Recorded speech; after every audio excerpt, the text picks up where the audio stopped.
Hey, the big man's back! And we're back to our regular selves. We like the other style a lot, but it takes a lot longer for us to edit, so we'll be reserving that for when we have slower weeks and whenever we have some extra time on the weekends. We'll start this week's episode with the surprising update that Stellar Blade received. The company released an update that contained costumes very similar to the previously censored costumes. D-cups, full of justice. They also added boss rush mode and additional 34 new outfits. I wonder if that was intentional. And judging from what they did with Nikki, probably. Despite these previously thought to be censored outfits being added in the game, they went on to censor another costume by making the translucent part of this flap here darker and less see-through. Despite the new costume possibly being even more lewd by comparison because it looks like she has no panties. I hate censorship as much as the next guy, but claiming this is censorship is kinda ridiculous. Anyway, welcome to Necro News, the show where we cover the hottest gaming news from the last week.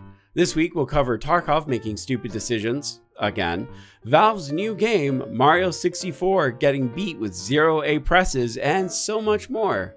So subscribe to the channel if you want more weekly gaming news and leave a comment and like. Thanks! Were you one of the few people rich enough to spend over $300 on a video game and excited to try out the new Escape from Tarkov's PvE edition? Well, if so, then sorry. You'll probably be able to finish this video before a match starts. Amongst Tarkov players, it's pretty accepted that queue times for even the standard mode of the game are pretty damn long. So when players who bought the Unheard edition of Tarkov started up the PvE mode recently, they were distressed to find queue times of over an hour in length. Any Final Fantasy XIV player would laugh at having to wait only an hour, but that's not the main problem here. The problem here is that according to the devs, the reason for the high wait time is because the servers were originally supposed to support the people that spent money on the Unheard edition. Since EOD players now have access to the PvE servers, they were getting overloaded. Additionally, many players are reporting that after getting into a match, they are being met with a frozen screen, a black screen, or unable to proceed entirely. For those who successfully load into the game and start moving around playing, many players are finding that they are unable to extract despite the timer for being in the extraction zone reaching 0. So like it's broken. That's not even the end of it. People who are doing the solo runs of the PvE modes are finding that random players are logging into the servers somehow, stealing their loot and taking their prizes, something that the devs have not addressed at the time of this recording.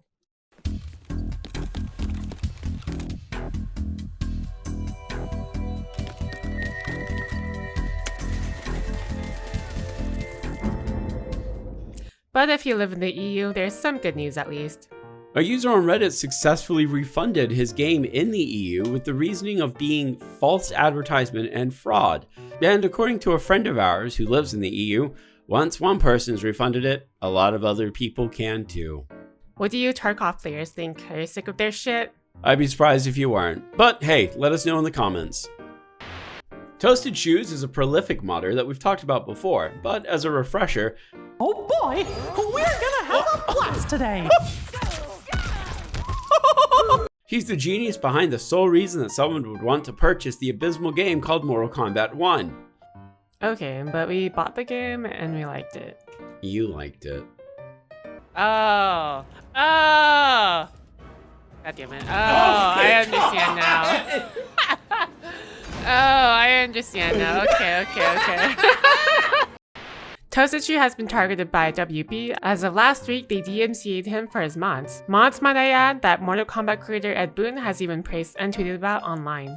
While most expected they would be targeting his mods for Mortal Kombat, they instead started targeting his YouTube channel, going as far as demanding that the clips and videos of his mods, some of which have over 50 million views, are removed. This also extends to Patreon, where his mods were available for patrons to download. Without any other option, Toast has stated that he had no choice but to remove the videos. The real question is, why did WB take this long to do this now? Do you not know what comes out this week? No. Multiversus comes out this week. They probably see Indeed this game because Rick and Morty was put into Mortal Kombat by ToastedShoes. That's a reach. Anyway, moving on. Details of Valve's new game have leaked via Twitter, and it's a 6v6 hero shooter called Deadlock.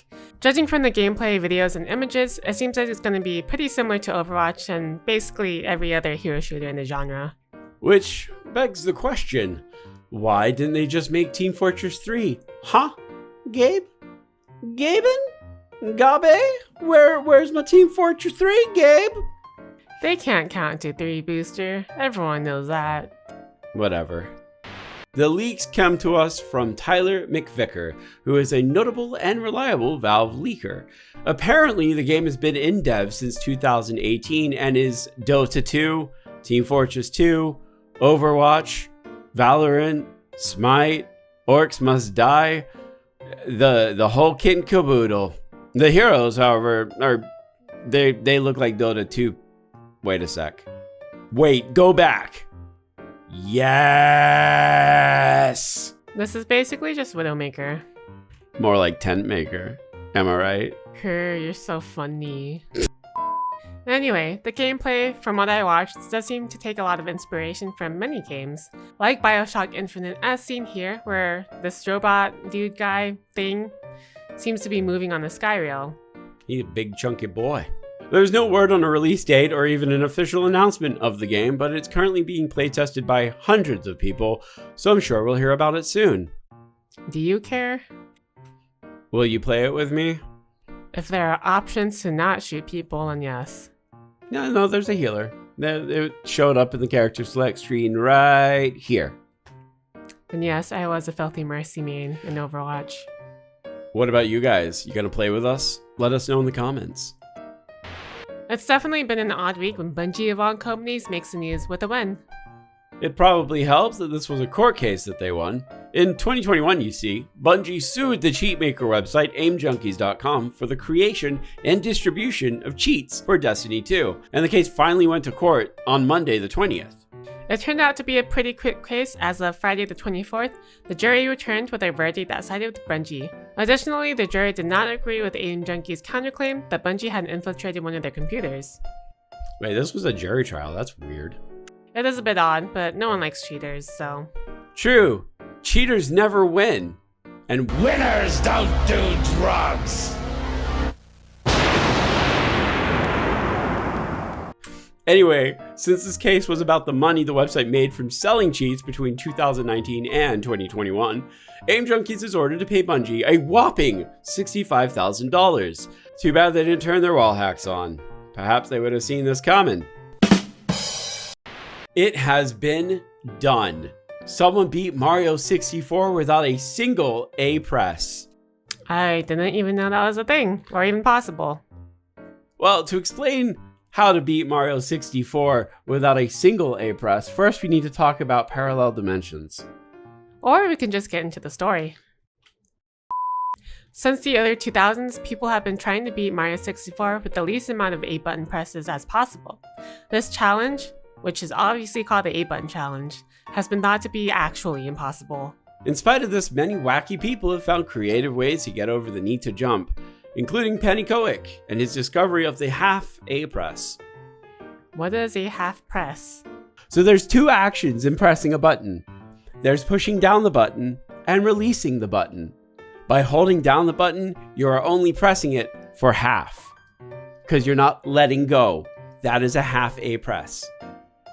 That's not what I thought that was, but okay. Anyway, this week, streamer man Marbler beat the game without hitting the A button a single time after playing the Wii Virtual Console version of Mario 64 for a whole 86 hours. I thought it'd take longer, honestly. And before anyone asked, there was no control remapping at all. As for why it was specifically the Wii Virtual Console version of the game, according to Marbler, it could be the only version of the Zero A press challenge even remotely possible. So there you have it, a monumental achievement in the speedrunning community. One that spans literally decades of record keeping, and really something that Marbler can be proud of. If you want to watch the full run, I'll link it down below.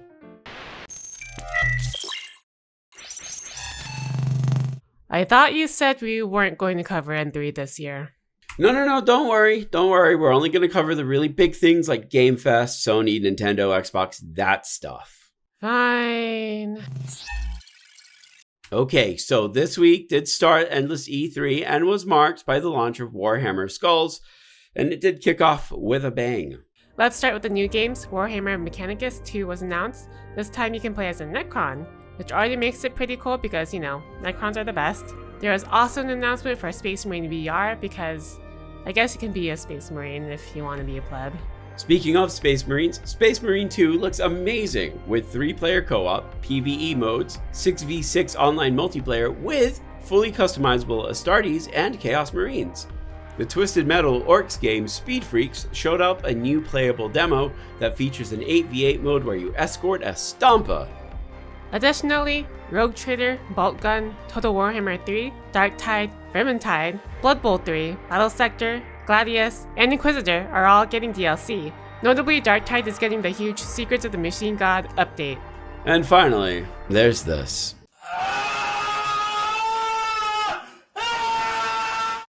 And here's the schedule for this week. We're going to be trying to do a set schedule for the next couple weeks, so we'll be streaming every Wednesday, Thursday, and Sunday. And here are the games coming out this week. Multiversus, Umbra Claw, the game formerly known as Bloodborne Kart. Let's take bets on how long it's going to take for a Bloodborne mod to come out for Nightmare Kart. And that's it for this week's Necro News. If you guys ever have stories you want us to cover, be sure to post them in the Necro News Discord. If you like today's episode, subscribe to the channel and let us know in the comments below. For those of you who have already subscribed, thank you so much. And a very special thank you to all of our channel members. If you're a subscriber who wants to support us even more, consider joining. What emote should they put in the comments this week? How about a car? Put a car in the comments for Bloodborne Kart, Nightmare Kart. Yeah. Anyway, until next time, everyone. Goodbye.